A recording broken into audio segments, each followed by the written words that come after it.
Olá pessoal, sejam mais uma vez bem-vindos ao 2 a Mais na China. Eu sou a Daisy. Eu sou o Dieter e hoje vamos falar sobre comunismo. Afinal de contas, a China é comunista ou não é? Oficialmente, a China ela adotou o sistema de governo chamado Novo Socialismo Chinês. Então, oficialmente não é comunista. Mas o partido que governa a China, qual que é o partido?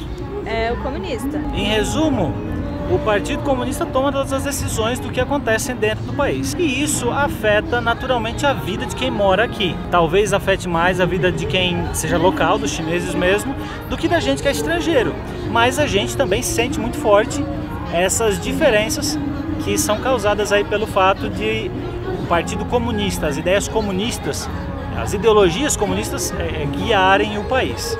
O detalhe é o seguinte: vocês sabem que economicamente a China está super aberta, desde a década de 80. Então você tem todas as grandes marcas do mundo, a China faz negócio com todo mundo. Agora o que acontece é que, ideologicamente, ela tenta modelar o seu cidadão na base comunista, né? E aí eles têm vários princípios que eles adotaram para isso. O primeiro ponto interessante é essa questão da terra, então.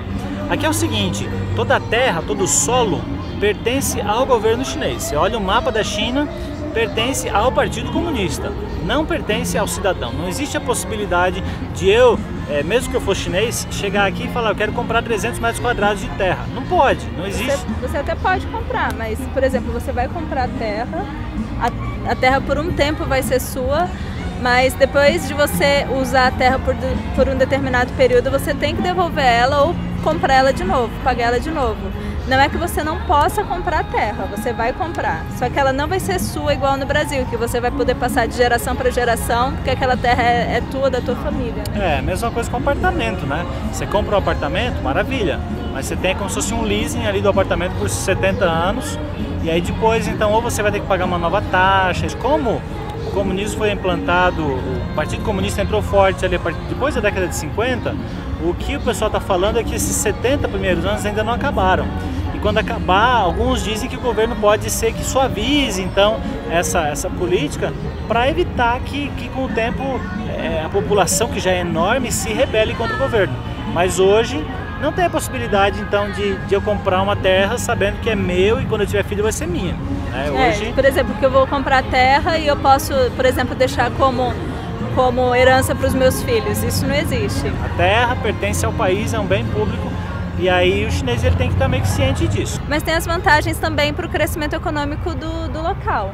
Por exemplo, se tudo pertence ao governo, se o governo quer de repente destruir uma área e construir uma coisa nova naquela área, ela não precisa da autorização de ninguém, igual no Brasil. Às vezes passam-se anos desapropriando terras para construir alguma coisa. Sim, isso é ótimo para o governo. Sim.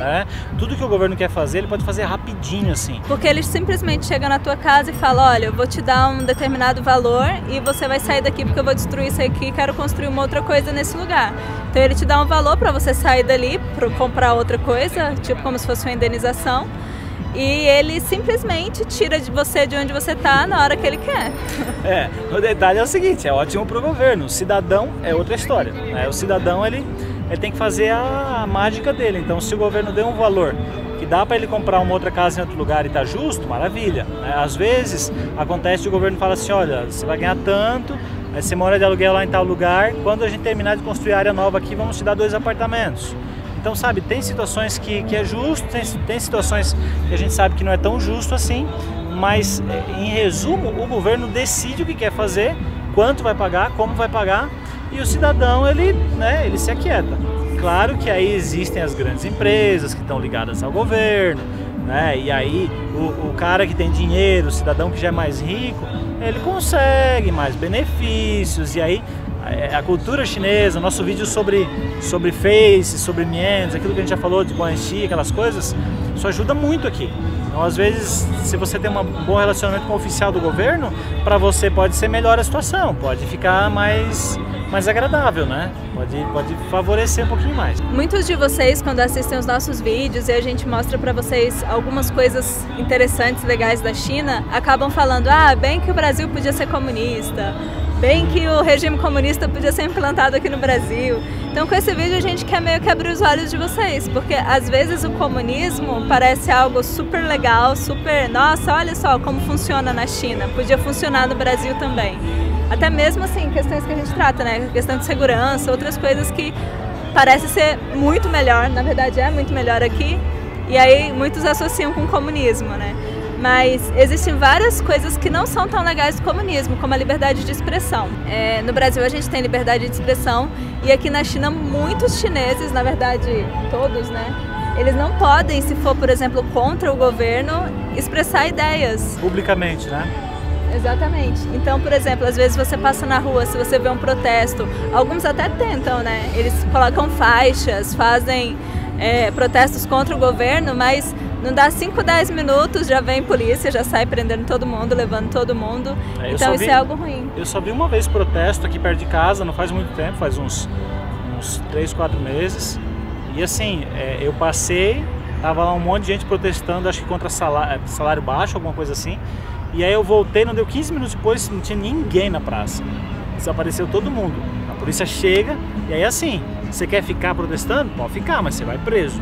Sim. Basicamente, se o protesto é contra o governo e tal, é complicado. Geralmente não vai à frente.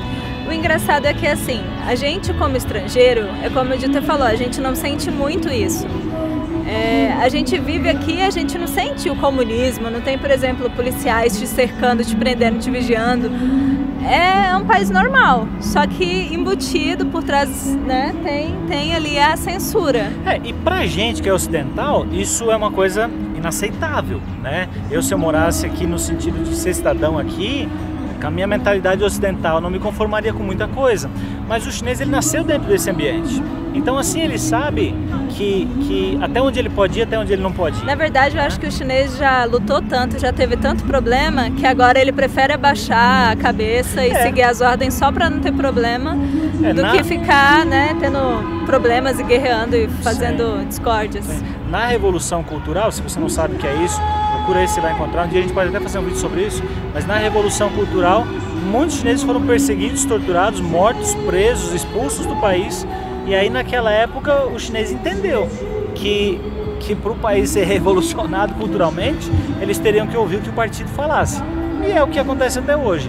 O partido chega, comanda e tal, e as coisas vão acontecendo. Nessa questão da censura, que a liberdade de expressão, querendo ou não, é meio que censurado, né? Não se pode ter... Bem limitado, né? Tem também a questão da censura da internet, né?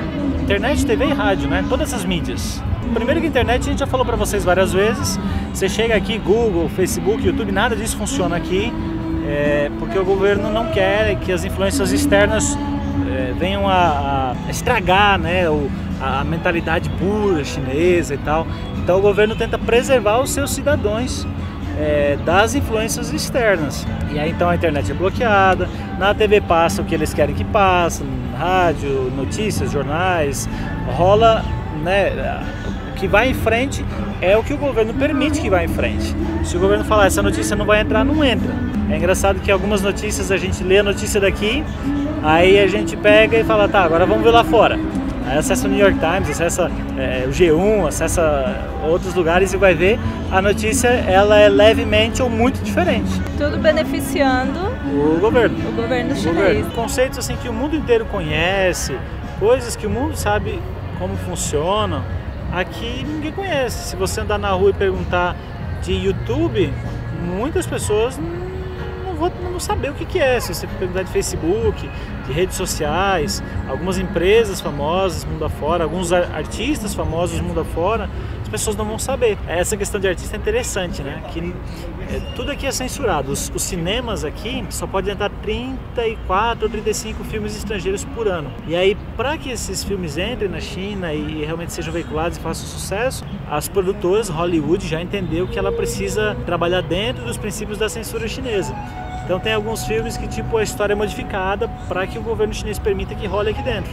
Até porque Hoje, o segundo maior mercado consumidor de filmes do mundo, de cinema, é a China. Então eles adaptam muito, né? Tem muitos filmes que você vê, tem propaganda chinesa dentro, tem chineses participando. Para quê? Para ganhar aquela moralzinha para poder circular dentro da China. Todas essas coisas externas, para entrarem aqui, precisam passar no crivo do departamento de censura chinês. Com a internet também é assim. Você vê uma realidade colorida aqui dentro, né? Pintada para o chinês uma realidade colorida que nem sempre é aquilo. Outra coisa interessante é que aqui o governo ele decide a respeito de coisas pessoais da vida dos chineses. Por exemplo, quantos filhos os chineses podem ter. Não sei se vocês sabem, mas em 2015 foi aprovada uma lei que os chineses poderiam ter o seu segundo filho. Até então teve um período ali que os chineses só poderiam ter um filho. Quem não obedecesse essa lei poderia ser multado em valores absurdos. Eles perceberam que a população estava envelhecendo muito rápido, perceberam que o sistema previdenciário do país vai ter um problema gigantesco no futuro. Eles têm aposentadoria aqui, mas é muito ruim, é pior que o sistema do Brasil, inclusive. E aí perceberam que se não mudasse essa lei ia complicar. Em 2015 então liberaram para ter segundo filho. E é até interessante que agora a gente anda na rua aí e tem muitas mulheres assim já de tipo 40, meia idade, né? Acima anos, de 38, 39, 40 anos para cima.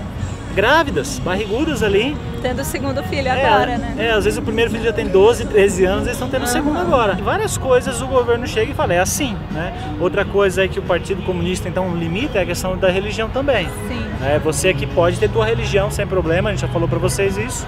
Se você não assistiu, né? Você pode assistir o vídeo sobre cristianismo na China, a gente deixa aqui é verdade, pra você. No vídeo tá bem explicadinho, mas resumindo é assim, você pode ter tua religião, mas você não pode em nenhum momento fazer proselitismo, né? Que é converter pessoas para tua religião, chamar a pessoa e falar, vem cá que eu vou te ensinar um negócio. Ou então distribuir panfletos na rua, ou tentar na rua, ambientes públicos, né? Tentar demonstrar a sua religião, isso não pode. E não só de religião, essa questão de público é legal você ter falado, porque, por exemplo, eu estou fazendo uma campanha ideológica, né? Uma campanha social lá, dependendo da campanha social. Se a ideia não bate 100% com a ideia do governo, eu não posso continuar. Tudo que é público aqui exige aprovações do governo, da polícia, de um monte de coisa. E aí por isso você não vê muita coisa assim, a não ser propaganda de comércio, de escolas e de outras coisas, mas você não vê demonstrações sociais, como a gente tem em outros países, você não vê muita filantropia, você não vê uma série de coisas por causa dessa pressão que o governo coloca sobre a sociedade. Outro ponto é a questão da desigualdade social. Enquanto o comunismo prega que todos devem ser iguais, a gente percebe muito uma desigualdade grande na população, né? A teoria do comunismo e do socialismo é justamente que não haja um super rico e um super pobre. Mas o que a gente acaba percebendo aqui é que acaba existindo sim, e até o contraste ele é até maior do que em países não comunistas. Exatamente porque, as razões históricas e tal, a gente não vai saber explicar para vocês agora, até porque não somos formados nessa área.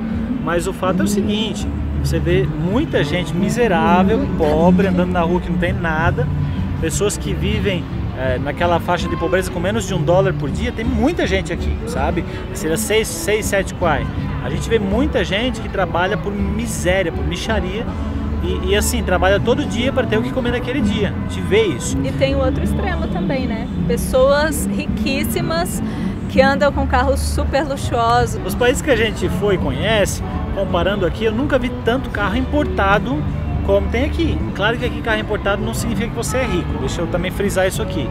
Mas se você é rico, você vai ter Lamborghini, Ferrari, carros muito caros, que no Brasil a gente nem concede a ideia, você vai ter. Eu estava agora vendo um vídeo na semana passada, a Mercedes-Benz lançou mais um carro e vieram lançar o carro aqui em Xangai. O detalhe é o seguinte, a Mercedes-Benz é alemã e sempre lançou, a maioria das vezes lançou os produtos na Alemanha. Mas por causa que o mercado chinês é tão forte, tão aquecido, tem tanta gente rica aqui, eles vêm lançar aqui. Então claro, existe, a economia está aquecida, o pessoal está comprando e tal, mas essa diferença social, ela é muito grande. É muita gente pobre e alguns ricos também. Muita gente aqui que você acha que é rico, não é na verdade. Porque o povo aqui quer ostentar demais. Aquele negócio de ostentação aqui é muito forte. Aqui, por exemplo, no nosso prédio ali, a gente mora, o apartamento maior que tem no nosso prédio é igual ao nosso, são 120 metros. E no nosso prédio, gente, a quantidade de Audi, BMW e Porsche é fora do comum. Quer dizer que todo mundo que mora ali é milionário? Não é. Eu acho que na verdade nem são milionários. O fato é que as pessoas aqui, elas precisam ostentar. Então carro é uma forma de ostentar muito forte aqui na China. Roupa, celular, as coisas que você pode mostrar. Como estrangeiros vivendo um tempo na China, comunismo, a gente não vê o comunismo assim como estou oprimida, até mesmo porque a gente tem acesso a VPN. Pra gente é diferente, né, o comunismo. Pro estrangeiro é diferente, não existe a mesma abrangência que tem pro chinês. Talvez a gente enxergue mais as qualidades, a questão boa do comunismo, eu pelo menos enxergo. Por quê? Porque não tem tanta violência nas ruas igual tem no Brasil. Então eu enxergo isso como um ponto positivo. O fato deles filtrarem as coisas que passam na televisão é algo bom, eu vejo isso como algo bom. Então muitas indecências que a gente vê na televisão brasileira, que acabam influenciando a mentalidade das crianças e dos adolescentes, aqui não tem. Então assim, o fato de ter um filtro é algo muito bom na minha visão, entendeu? Eles tentam proteger a família, tentam proteger as crianças e tal. Esse aspecto é bom. Sim, eu concordo com eles em quase tudo. Pelo fato de o governo impor certas linhas de pensamento, acabou uniformizando o pensamento da maioria dos chineses. Então você vê que os chineses, a maioria deles, não são todos, mas a maioria deles tem pouquíssima iniciativa, quase não tem visão, criatividade. Esses assuntos são muito limitados aqui. As pessoas não têm essa pegada assim de, pô, veio uma sujeira, vou catar e colocar no lixo. Não, isso é trabalho de alguém, não é meu trabalho. A forma como o país se voltou para educar, treinar e capacitar a sua população criou um método uniformizado. E aí você vê pessoas assim muito robozinhas em alguns aspectos. Claro que cada um tem o seu pensamento, a sua família, os seus objetivos, metas e tal. Mas eu vejo assim que nas questões profissionais, nas questões de estudo, o chinês não tem liberdade para pensar. Ele tem que fazer o que o chefe, a empresa manda, o governo manda. Não é como aí fora, é diferente. E muito do que a gente está falando aqui, talvez vocês não vão entender. Talvez só vão entender quando vierem para cá, e quem já veio para cá vai entender, sabe do que a gente está falando. Existe uma grande porcentagem de chineses que já saíram da China, que já pensam totalmente diferente, que muitos deles não aceitam o comunismo. Existem muitos chineses espalhados pelo mundo, né? Então, muitos deles já têm a forma de pensar diferente. E muitos aqui dentro também não aceitam. Muitos aqui dentro também não aceitam. Só não podem demonstrar que não aceitam. Se demonstrar, vai embora. Legal, é isso aí. Esperamos que vocês tenham gostado. A gente tenta responder as dúvidas de vocês com base no que a gente conhece, a gente estuda, busca saber mais. Mas entendam que a gente não é senhores da palavra aqui. Tá? Vocês têm liberdade para questionar, para confrontar e para mostrar que não é assim se for o caso. Então é isso aí. Se você gostou desse vídeo, dá um joinha. Se não gostou, dá também. Para baixo lá. Não, né? Fica quieto. Dá um joinha pra cima também. Escreve nos comentários o que você achou. Aceite a opinião dos outros. Todo mundo tem opiniões diferentes. Isso é o que faz o mundo ser bonito. Se você ainda não é inscrito, se inscreve no nosso canal. Marque o sininho lá para você receber os nossos vídeos. Esperamos que você tenha gostado. Um grande abraço para todo mundo. Zaijian. Vou falar português de Portugal então, tá bom? Esse não precisa trazer mais não. Parece um tentáculo de lula. Grudou tudo. Não vai dar. É uma fruta que daí eu nunca comi. Mesmo? Mas tem até as unhas. Ó, pessoal, ao comprar bala de cereja na China, toma cuidado.